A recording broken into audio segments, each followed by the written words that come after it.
John McCain won his Arizona Senate seat for the sixth term with 53.3% of the vote compared to Ann Kirkpatrick's 41.2% of the vote.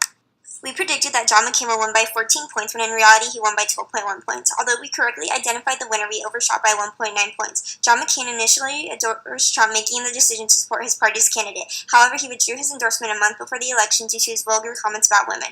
There was drama already between McCain and Trump after his distasteful comments over McCain being a prisoner of war. We feared that McCain's withdrawal of this endorsement may lead Trump supporters to not vote for McCain. However, he still prevailed, even though many Republicans viewed McCain as being too liberal for Arizona.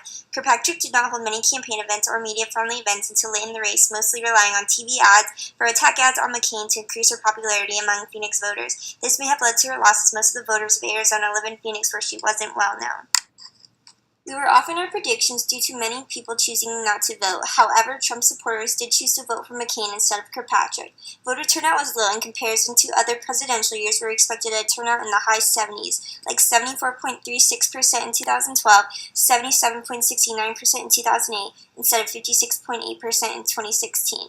Overall, we were right in predicting McCain would win due to his name recognition and being a past presidential nominee, where Kirkpatrick lacked major recognition in the large voting population of Phoenix. Although he won, McCain's winning margins have decreased over the last three elections: 76.7% in 2004, 58.7% in 2010, and 53.4% in 2016. Although we predicted O'Halloran's victory, he won by 7.3 points rather than our prediction of 12, making us 4.7% off. In making our case, we cited his scandals and medium-term factors, such as his homosexual lover and his mistreatment of boarding school students, would make O'Halloran win by a landslide. Due to these scandals, Babu lost the GOP's support. In addition, a month before the election, Babu hesitated to support Trump. As a consequence, Babu had no backing. Throughout the 2016 presidential election, with Trump's litany of controversies, it is fair to assume that medium-term factors likely do not make or break elections, and the District 1 race simply reasserts these assumptions, considering Babu lost by a mere 7.3%. This leads us to believe long-term factors play the biggest part in determining an election. As we previously mentioned in our original predictions in 2012, the AIRC balanced the scale between the two parties in the district. In past elections, following redistricting from the AIRC, Ann Kirkpatrick, previous District 1 representative, won by 3.7% in this 2012 open seat race. Thus, O'Halloran only improved this margin of victory in comparison to the previous challenger versus challenger race in 2012 by 3.6%.